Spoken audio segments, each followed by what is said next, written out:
Damn, that's fabulous. All right, good morning, everyone. This video is actually a request. So somebody wanted me to do a video on the worst point or the worst day in my life. So I guess this is as good a time as any to talk about the time when I was 22 and I crashed a car into a tree. And I'll elaborate further. It wasn't just any car. It was actually the first, decent car that I ever had. So let me give you a little background on this, right? When I was a teenager, my friends and I, we used to ride our bikes everywhere, right? Like, we'd ride our bikes to, GameStop after school sometimes, or, to get, food or something. But when I turned 18, it really kind of sucked. And I didn't have a car because, I hadn't done driver's ed, and the financial situation wasn't good because I had a crappy minimum wage job. So I would have to ride my bike places in the rain, to school, to work, if I couldn't get a ride with somebody. And it just really sucked. And at that point in my life, I was really frustrated and upset because we tend to dwell on what we don't have, right? I mean, look, here's me doing I'm doing the Virgin Walk right there. And look, here's me getting mogged by Chad senior year. See? So what I did was I was working at a crappy minimum wage job at the time. Had no car. My friends or my at the time girlfriend would drive me places, but it was embarrassing. Now I was 19 years old, still didn't have any car, and made $7.25 an hour. So what I did was I saved for months and, wasn't eating the best during that time because it was, I had to save money. And I finally got this 1993. This was in 2009, by the way. I got this 1993 Ford Bronco with almost 200,000 miles on it. I mean, it was I loved the car, but let's be honest, from mechanically speaking, it was a real big piece of crap. And I got a major dose of reality when the brake lines rotted, and I had to pay nearly $1,000 to have it replaced, thus effectively crippling my entire life savings at that point. So it was a crappy car, but at least it was a car, so I was happy that I got it.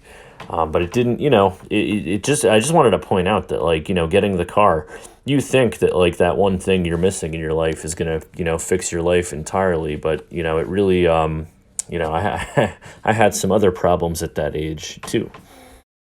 So fast forward to 2012.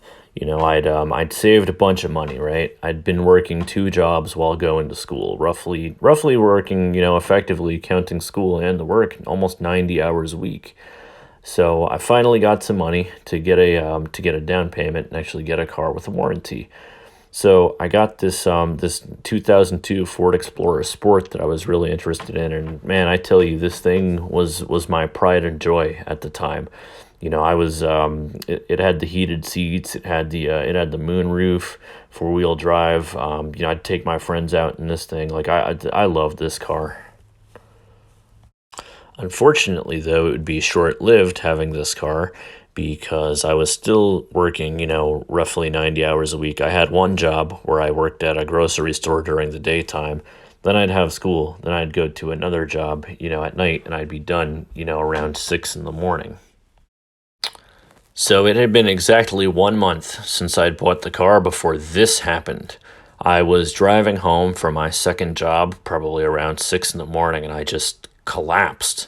I will remember being awake at a stop sign, and the next thing I know, there were people knocking on my door because I was wrapped around a tree. I didn't even wake up from the impact. I was so out.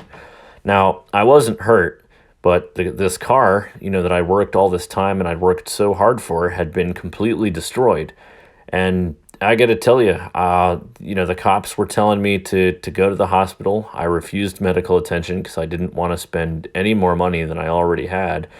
And I just remember I just sat there and broke down and wept. It was, I'd saved up all that money. I'd finally gotten a good car, and it in one fell swoop, because I'd worked too hard and pushed myself past my limits. It was gone, and it was crushing. It was a brutally defeating feeling. I knew it was going to be back to riding bikes for a while. So this gave rise to a way more lackadaisical version of myself that didn't really value hard work as much. In fact, really, all I wanted to do was go out and drink with my friends. And that led to my health kind of going bad. I was always in pretty good shape in high school, right? Um, I talked about how I was able to run a 454 mile and bench press 250 pounds simultaneously. Well, I started getting drunk with my friends all the time, and I started putting on a little weight. And it wasn't good. I was starting to develop a drinking problem in my 20s. I mean, I'd always be hammered with my friends, and it wasn't good. Now, I did end up getting another car, and it was a crappy 1992 Ford Explorer that I got for $900. Now, as you can imagine, this car had a lot of problems as well too. But at this point in the game, there was YouTube and everything, and I also had some friends who were mechanically inclined. So I started just doing the repairs myself when something would go wrong. And even though it was a bit of a trial by fire and some things went wrong a few times, I actually learned a decent amount about auto repair. Which now in life it's really helpful, right? Because now I can actually like find an older car, like my Tahoe, for example. Okay, I have a Jeep, but I also got this Tahoe with 240,000 miles for $1,400. And I'll end up doing a lot of the repairs myself, right? And my Jeep, the front drive shaft, the U-joint went bad. I was able to replace it and everything. So I learned a lot about auto repair from these crappy cars. There was some silver lining there.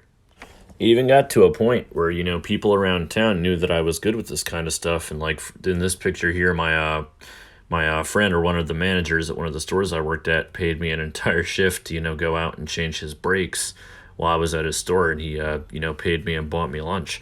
So it was something that I learned that actually was now able to make me a little money on the side too.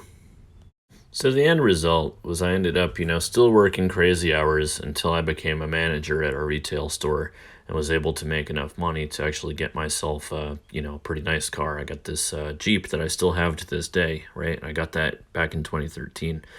So things started getting better. I got, a nicer car with a warranty. I didn't have to worry about doing repairs myself.